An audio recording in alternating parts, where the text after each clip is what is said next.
बिस्मिल्लाहिर्रहमानिर्रहीम अस्सलाम वालेकुम वरहमतुल्लाहि वबरकातुहू। Welcome back to my YouTube channel नाज़मतग्राफी एंड एक नई वीडियो के ऊपर आप सभी को वेलकम करता हूं। और इस वीडियो के ऊपर मैं मुकम्मल डिटेल में बात करने वाला हूं कि dart scholarship for masters students इस वक्त जो उनका जो एप्लीकेशन का जो प्रोसेस है इस वक्त ओपन है और इसके किस तरीके से आपने अप्लाई कर देना है, तरीक़ाकार क्या होती है, कौन कौन से ऐसे स्टेप्स है जिनको फॉलो करके आप स्कॉलरशिप के लिए अप्लाई करेंगे, डॉक्यूमेंटेशन के हवाले से बात करेंगे, यूनिवर्सिटी सिलेक्शन के हवाले से बात करेंगे, साथ साथ में ए टू जी इस स्कॉलरशिप की जो रिक्वायरमेंट है अक्सर स्टूडेंट्स पूछते रहते हैं। तो इंशाल्लाह ताला इस वीडियो को देखने के बाद सब डाउट्स आपके क्लियर हो जाएंगे, एक सक्सेसफुली आप स्कॉलरशिप के लिए अप्लाई कर सकेंगे। इसलिए वीडियो को आपने आखिर तक देखना है। वीडियो अगर पसंद आता है चैनल को आप सब्सक्राइब कर दें, वीडियो को लाजमी लाइक कर और वीडियो को आगे दोस्तों के साथ लाजमी शेयर कर दें ताकि और लोग भी इस प्रोग्राम के लिए अप्लाई करें और इस प्रोग्राम से भरपूर फायदा उठाएं। सबसे पहले जी है व्हाट इज दिस स्कॉलरशिप और the scholarship the हमलेट programme is fully funded scholarship offered by the German government through dart, यानी डार्ट के जरिए जो जर्मन की गवर्नमेंट है स्कॉलरशिप को ऑफर करते हैं और इसके लिए आप अप्लाई कर सकते हैं। ठीक है जी। It is specially design for the students who want to study public policy, governance, development and social sciences in Germany.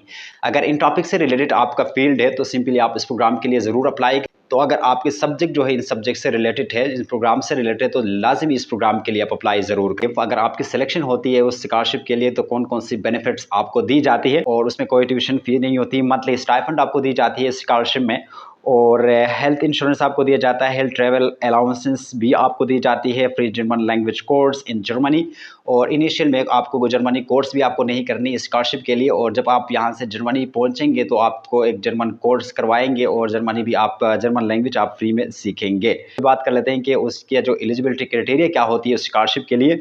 You must have bachelors degree, आपके पास बैचलर डिग्री होनी चाहिए। You should be from developing countries like Pakistan, आपने एक development country से होना लाजमी है जैसा कि पाकिस्तान है। ठीक है। You must have some work experience और इंटर्नशिप एक्सपीरियंस, साथ में आपके पास कोई वर्क एक्सपीरियंस का होना लाजमी है। अगर आपके पास वर्क एक्सपीरियंस नहीं है तो आपका सिलेक्शन और उस कंपटीशन के लिए लो होती है। ठीक है जी। और इसके साथ साथ में और strong interest in public policy and development fields, और साथ साथ में आपको पब्लिक पॉलिसी फील्ड्स जैसे फील्ड्स होते हैं उनमें आपका जो इंटरेस्ट होना लाजमी है। Without experience your chance are very low, so internship matter a lot. अगर आपके पास एक्सपीरियंस नहीं है तो फिर आपके चांसेस जो है स्कॉलरशिप के लिए बहुत कम होती है। अगर आपके पास थोड़ी बहुत कुछ भी एक्सपीरियंस है तो आप स्कॉलरशिप के लिए ज़रूर अप्लाई करें। कौन कौन से ऐसी यूनिवर्सिटीज़ है जिनके लिए आप अप्लाई कर सकते हो, स्क्रीन के ऊपर ऑलरेडी आपको नज़र आ रहे हैं कुछ यूनिवर्सिटीज़ है और उनके लिए आप अप्लाई कर सकते हैं। ठीक है जी। और साथ साथ में उनके फील्ड जो है आपको नज़र आ रही है, कौन सी यूनिवर्सिटी का कौन सी फील्ड है आप उसके लिए अप्लाई करेंगे, और ये यूनिवर्सिटी से उनके लिए आप अप्लाई ज़रूर करें और अपना कोर्स देखें। अगर आपका जो रिलेटेड फील्ड से आप इन यूनिवर्सिटीज़ के लिए आप ज़रूर अप्लाई करें। कौन कौन से डॉक्यूमेंट्स स्कॉलरशिप के लिए रिक्वायर्ड होती है, यानी डॉट स्कॉलरशिप जो होती है उसके लिए कौन कौन सी ऐसे डॉक्यूमेंट्स हैं जिनको ज़रूरत होती है स्कॉलरशिप के लिए। इस स्कॉलरशिप के लिए आपको सबसे पहले योर पास CV आपके पास होनी चाहिए and motivation letter is very important.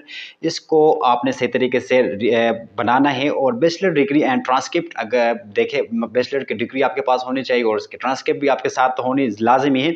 Work और इंटर्नशिप सर्टिफिकेट, वर्क एक्सपीरियंस के सर्टिफिकेट या इंटर्नशिप आपने की है उनके सर्टिफिकेट आपके पास होना लाजमी है। और साथ साथ में इंग्लिश लैंग्वेज प्रूफ आपके पास होने चाहिए, और इंग्लिश लैंग्वेज प्रूफ जो है प्रोफेशनसी सर्टिफिकेट, और ये लाजमी आपके पास होने चाहिए। रिकमेंडेशन लेटर, और रिकमेंडेशन लेटर जो होते हैं जो आप अपने प्रोफेसर से यूनिवर्सिटी से ले सकते हो, और वही जो कुछ ऐसे डॉक्यूमेंट्स हैं जिनको आप बेच सकते हो उन यूनिवर्सिटीज़ के लिए। का जो तरीक़ाकार है स्टेप बाय स्टेप एप्लीकेशन का जो प्रोसेस है मैं आपको समझाने जा रहा हूँ। सबसे पहला स्टेप जो है choose universities from the list. जो लिस्ट मैंने आपको बताया था यूनिवर्सिटीज़ में से आपने कुछ यूनिवर्सिटीज़ सेलेक्ट करनी है और इनको आपने शॉर्टलिस्ट करना है यूनिवर्सिटीज़ को जिधर आपके सब्जेक्ट आपके रिलेटेड फील्ड जो ऑलरेडी मौजूद है। ठीक है जी। और step number 2, prepare all your documents. जितने भी डॉक्यूमेंट्स मैंने आपको बताया, योर पास CV हो गए, motivation letter, transcript and degrees, और साथ में प्रोफेशनल सर्टिफिकेट, रिकमेंडेशन लेटर्स, और ये आपके पास होना लाजमी है और इनको तैयार अपने पास रखिए। पहले अब नंबर पर आपने यूनिवर्सिटी शॉर्टलिस्ट करनी है, कौन सी यूनिवर्सिटी के लिए आप अप्लाई करने हैं। ऐसी यूनिवर्सिटीज़ आपने सेलेक्ट करने हैं जो कि ऑलरेडी डॉट स्कॉलरशिप से रिलेटेड है, वो ये स्कॉलरशिप ऑफर करते हैं। ठीक है। ऐसी यूनिवर्सिटीज़ को आपने सेलेक्ट नहीं करना है जिसमें डॉट स्कॉलरशिप ही नहीं होती, और इसको आपने सही तरीके से जिन यूनिवर्सिटीज़ का लिस्ट मैंने आपको दिखाया था, बताया था स्क्रीन के ऊपर, अभी भी आपकी नज़र आ रहे हैं, तो इनके ऊपर आपने ज़रूर अप्लाई कर देने हैं। स्कॉलरशिप के लिए अप्लाई करने का तरीका ये होता है कि आपने यूनिवर्सिटी की वेबसाइट के ऊपर जाके आप स्कॉलरशिप के लिए अप्लाई करेंगे, न कि डाट के वेबसाइट के ऊपर जाके अप्लाई करेंगे। ठीक है, डाट के वेबसाइट के ऊपर जाके आप अप्लाई नहीं करेंगे, यूनिवर्सिटी को डायरेक्ट आप अप्लाई करेंगे और यूनिवर्सिटी जो है आपके डॉक्यूमेंट्स जितने भी होते हैं आगे डाट स्कॉलरशिप के लिए नॉमिनेट कर लेता है। ठीक है, फिर लास्ट नॉमिनेशन जो होती है आपकी जो डाट ने करनी है, submit your application before the deadline, और इसके बाद आपने अपनी एप्लीकेशन जो है सबमिट कर देनी है 31 जून, जो स्कॉलरशिप के लिए लास्ट डेट है। अभी भी कुछ डेज आपके पास बाकी रह गए हैं, तो इनको आपने सही तरीके से यूटिलाइज करना है और अपने डॉक्यूमेंट्स अपने ऊपर काम करना है। पर्सनल स्टेटमेंट के ऊपर डॉक्यूमेंटेशन इकट्ठे करके आपने 31 जून से पहले आप अपनी एप्लीकेशन जो है स्कॉलरशिप के लिए सबमिट कर देनी है। नंबर 5 ये है कि आपने वेट कर देने हैं। अगर आपने अप्लाई कर दिया है तो उसके बाद आपने वेट कर देनी है। अगर शॉर्टलिस्ट होंगे तो आपका इंटरव्यू हो जाएगा।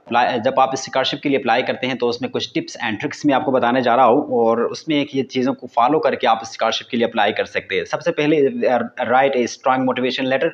आपकी मोटिवेशन लेटर जो है वो स्ट्रांग होनी चाहिए। ठीक है, साथ में शो रियल सोशल और डेवलपमेंट एक्सपीरियंस, साथ में आपने सोशल एक्सपीरियंस जो जिधर आपने वॉलंटियर काम किए है, तो ऐसे कुछ का सोशल वर्किंग अगर आपने किया है तो उनको आपने शोकेस करनी है। अपने पर्सनल स्टेटमेंट के अंदर उनको ज़रूर उनको बता देना है। ठीक है, अगर आपने कुछ किया है तो उनसे सर्टिफिकेट ले लो और वो सर्टिफिकेट भी आप अपने डॉक्यूमेंट्स के साथ या अपने एप्लीकेशन के साथ ऐड करके आप उस स्कॉलरशिप के लिए भेज सकते हो। और इसके साथ में आपने जो गोल है इनको क्लियरली आप उनके लिए एक्सप्लेन करें। मतलब टेम्पलेट को आपने कॉपी नहीं करनी है और कुछ चीज़ों को आपने ओरिजिनल। ठीक है, आई होप कि वीडियो आपको समझ में आया होगा। एक शॉर्ट वीडियो था related to that scholarship 2026 for master students, और आपको पसंद आया होगा और सब कुछ आपको समझ में भी आया होगा। लेकिन फिर भी अगर कोई कन्फ्यूजन है रिलेटेड टू स्कॉलरशिप, यानी फिर आप कमेंट्स करके पूछ सकते हो और आप ईमेल के ज़रिए भी अपना सवाल कर सकते हो। मैं इंशाअल्लाह ताला आपके जितने भी सवाल हो सकते हैं मैं इनको आंसर करने की कोशिश करूँगा। हम मिलते हैं एक और ऐसी इंफॉर्मेटिव वीडियो के साथ। तब तक अपना भी ख्याल रखेगा, उस चैनल का भी। तब तक के लिए अल्लाह हाफिज़।